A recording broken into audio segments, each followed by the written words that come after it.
Good afternoon, ladies and gentlemen of the press. I am Isha Oto Amiza, the former member of parliament for Oyam County South, a son of Lango, and a speaker of a Lango clan. I invite you this afternoon to address you on salient issues of the people of Lango in regards to the recent ruling on the cultural wrangle within the Lango cultural institutions.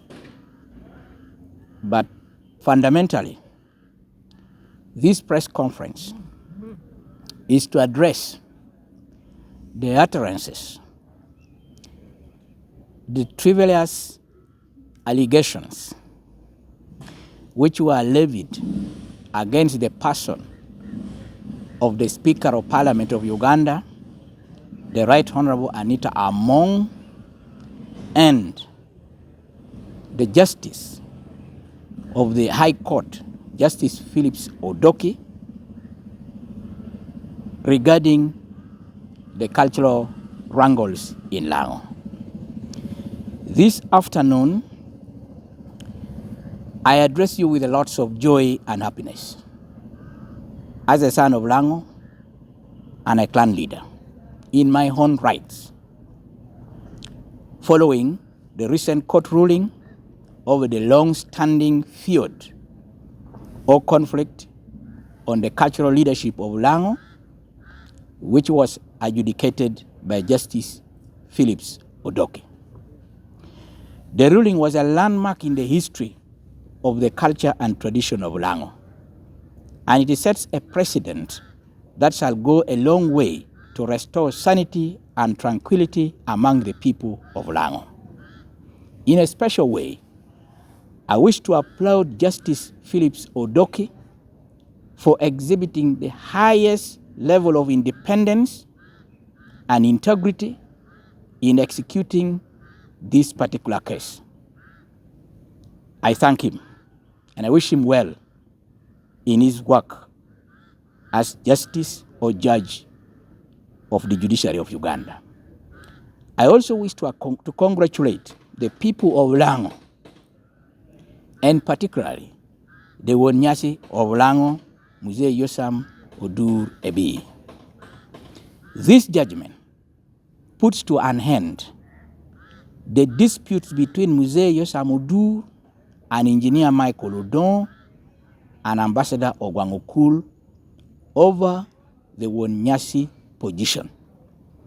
And we expect true cultural leaders and children of Lango to observe restraint and adhere to the decisions of the court and get down to reconcile their differences.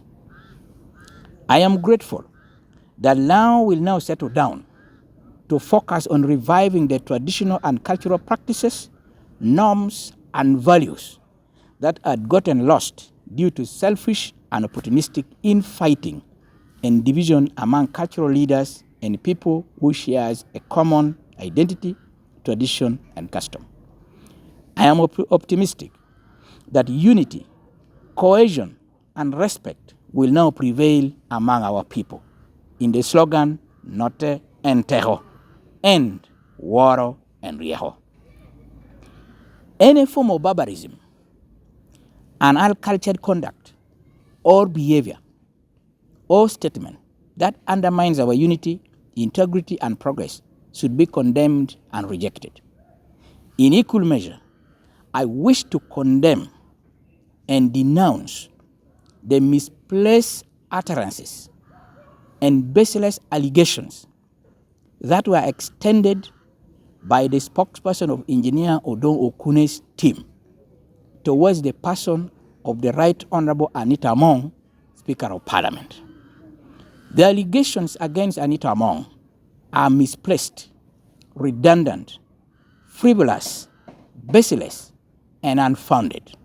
And we, as a people, urge the public to dismiss these allegations with the contempt it deserves.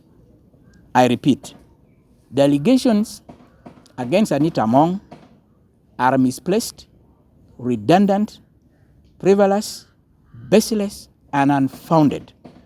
And we, as the people of Laos, wish to say should be dismissed with the contempt it deserves. The protagonist in the cultural wrangles in Laos should stop, 1, inciting other tribes and public officials against the people of Lango for their selfish missions. 2, creating enmity with other individuals who are holding public offices in Uganda. 4, using Lango for their personal bargains and selfish interests in search for public sympathy.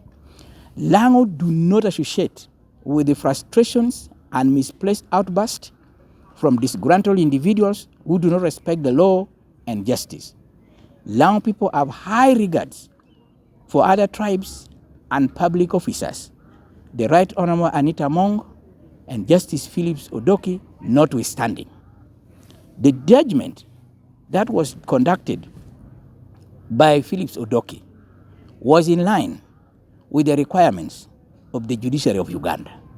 He never appointed himself to preside over this case, neither did he took this case before himself.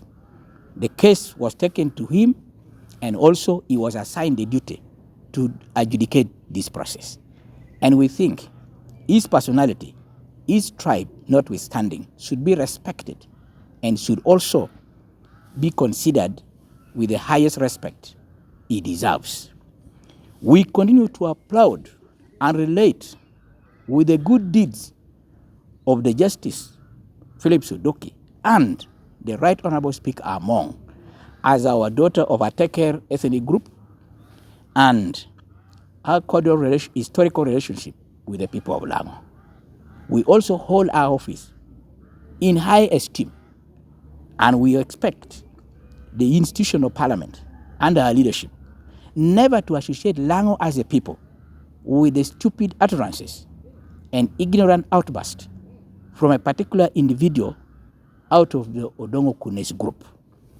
The leadership wrangle in the institution of the culture of Lango started a decade back when Honorable Among was never the Speaker of Parliament.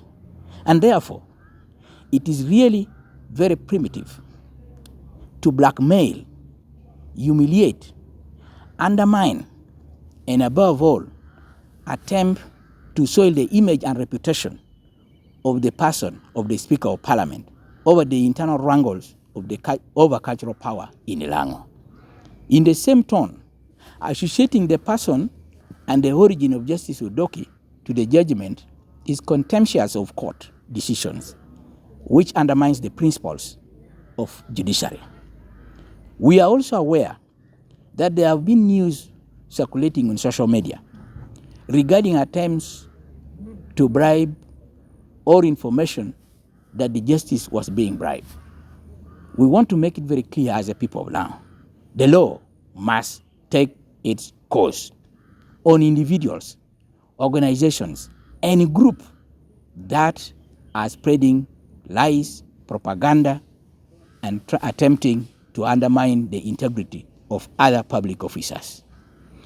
Any form of frustration or disagreement with the ruling can be addressed in a lawful manner without extending hate campaigns and enmity against the person of Phillips Odoki and Right Honorable Rita Among and the tribe they come from. Finally, you may recall that I publicly castigated Lango cultural leaders Owitong who traveled to meet President Museveni a few months ago over Lango cultural issues because I believed Lango can solve their own cultural issues without interference from other people who do not know and understand their norms, culture, and tradition.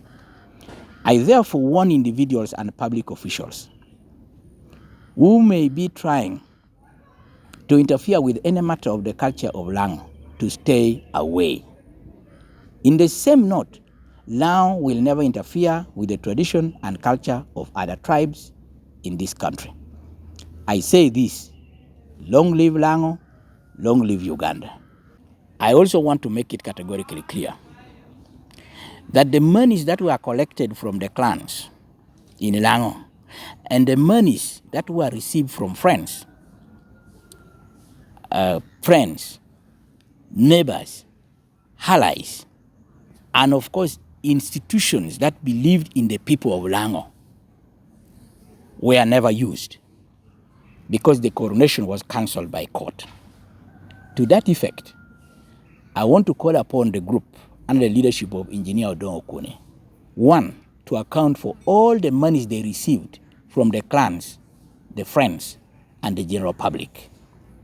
Two, the clans that gave the money should be returned to them with an interest, because the money which they gave accrue into other monies, and those monies up to now have not yet been used. We think fairly and with justice that the monies to the clan should be returned back, and the monies that were given by other institutions should also be returned back.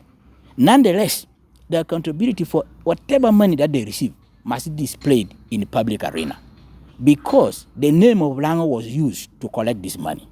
The people who gave the money, the people who supported this event, never supported it in the name of an individual, but they supported it in the name of coronating a Woniaje of the people of Lango, which includes all our names. So we think that for justice to prevail and for fairness, accountability over this money must be displayed in the public domain.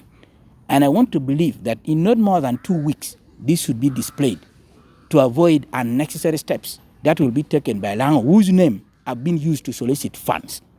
And we want to put it on record that those who collected the money and never used the money stand warned that if they do not do, actions will be taken against them to ensure that the monies that were received falsely are returned to the owners. The law will also take its course on the accountability of the funds that were raised in the name of coronation of Lango cultural leader. Want me to kuch, want to yotcom, kuch kerenyodo for God and my country. Isha Utoa Amiza, former member of Parliament of Yom County South and Speaker Monya Clan. Thank you.